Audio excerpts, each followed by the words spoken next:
நல்ல செய்தி சொல்கிறேன்னு மேடையில் ஒருத்தர் பேசுகிறார்.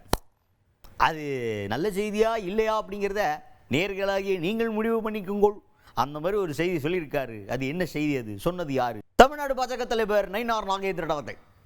அவர் ஒரு மேடையில் பேசும்போது என்ன சொல்கிறாருன்னா, வர ஏப்ரல் மாதம் 20ஆம் தேதிக்கு அப்புறம் உங்களுக்கெல்லாம் நல்ல காலம் முறக்குது, ஏன்னா நாங்கள் ஆட்சிக்கு வர போகிறோம் அப்படின்ற லெவலுக்கு பேசியிருக்கார். கன்ஃபார்மாக தெரியுமா? ஏனோ தானோன்னு சும்மா ஏதோ சொல்லணுங்கிறதுக்காகலாம் நான் சொல்லலை, உண்மையாகவே சொல்கிறேன். நான் எடப்பாடி பழனிசாமி அவர்கள்ட்ட பேசினேன். நமக்கான வரவேற்பு இருக்குல்ல, வேற மாதிரி இருக்குது. அப்போ கண்டிப்பாக நம்ம தான் ஆட்சிக்கு வர போகிறோம் அப்படின்ற மாதிரி கான்ஃபிடென்ட்டாக பேசியிருக்காரு நயினார் நாகேந்திரன் அவர்கள். உங்கள் அனைவருக்கும் ஒரு மகிழ்ச்சியான செய்தி. ஏப்ரல் 20ஆம் தேதிக்கு மேலே தமிழ்நாட்டில் தேசிய ஜனநாயகத்தினுடைய கட்சியினுடைய ஆட்சி வரப்போகுது. ஏப்ரல் 20ஆம் தேதிக்கு மேலே நீங்கள் குறித்து முருகனுடைய சன்னிதானத்திலிருந்து நான் சொல்கிறேன். ஏதோ சொல்ல வேண்டும் என்பதற்காக மட்டும் சொல்லவில்லை. நமது கூட்டணி கட்சியினுடைய தலைவர் அண்ணன் இபிஎஸ் அவருடன் நான் பேசியிருக்கிறேன். கூட்டணியுடைய யாரெல்லாம் வருவார்கள் என்பது வேறு விஷயம். அதெல்லாம் ஜனவரி மாதம் 10ஆம் தேதிக்கு மேல் எல்லாமே முடிவாகிவிடும். ஆட்சி பொறுப்பேற்று 4 வருஷம் ஆச்சு. என்ன செஞ்சாங்க? ஒண்ணுமே செய்யல.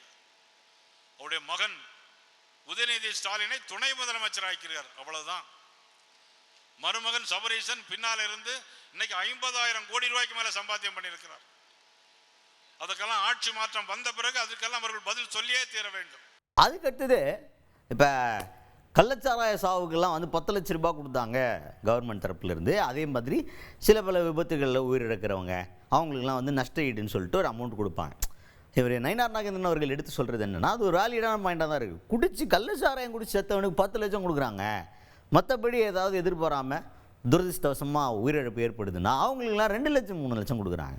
இது என்னது? சாராயம் குடிக்கிறவனுக்கு 10 லட்சம் நஷ்ட ஈடு கொடுக்குற அரசாங்கம் நம்ம அரசாங்கம் தான் அப்படின்ற லெவலுக்கு விமர்சனத்தை முன் வச்சிருக்கிறார் நயினார் நாகேந்திரன் அவர்கள். கள்ளக்குறிச்சியில் 65 பேர் கள்ள சாராயம் குடி திறந்தார்கள். 10 லட்சம் ரூபாய் கொடுக்கார்.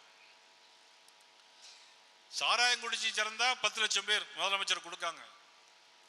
ஆனா யாராவது ஆக்சிடென்ட்ல இறந்து போயிட்டா 2 லட்சம் 3 லட்சம் கொடுக்காங்க. அப்ப இந்த ஆட்சி என்ன ஆட்சி இது? சாராயம் குடிக்கிறவனுக்கு 10 லட்சம் ரூபாய் கொடுக்குறாங்க, சாதாரணமா இறந்து போயிட்டா 2 லட்சம் கொடுக்காங்க. எல்லா பெண்களுக்கும் ஆட்சி பொறுப்பேற்ற உடனே மகளிர் உரிமை தொகை 1000 ரூபாய் தருவோம்னு சொன்னாங்க. இதுவரையிலும் அத பாராளுமன்ற தேர்தல் வந்த போது கொடுத்தார்கள், 2 வருஷம் கழிச்சு. நேற்று முன்தினம் உதயநிதி ஸ்டாலின் சொல்லியிருக்காரு, விடுபட்ட பேருக்கு நாங்கள் வெகு விரைவில் கொடுப்போம்னார். வெகு விரைவில் எங்கிருந்து கொடுக்க முடியும்? வெகு விரைவில் தேர்தல் வந்துடும். தேர்தல் ஆட்சி மாற்றம் வந்துடும். ஆட்சி மாற்றம் வந்துடும். அந்த தொகையை நம்ம தான் கொடுக்க போறோமே பொதுமக்களுக்கு, தவிர இவர் ஒன்றும் கொடுக்க முடியாத வாய்ப்பை பொதுமக்கள் அவர்கள் தரமாட்டாங்க.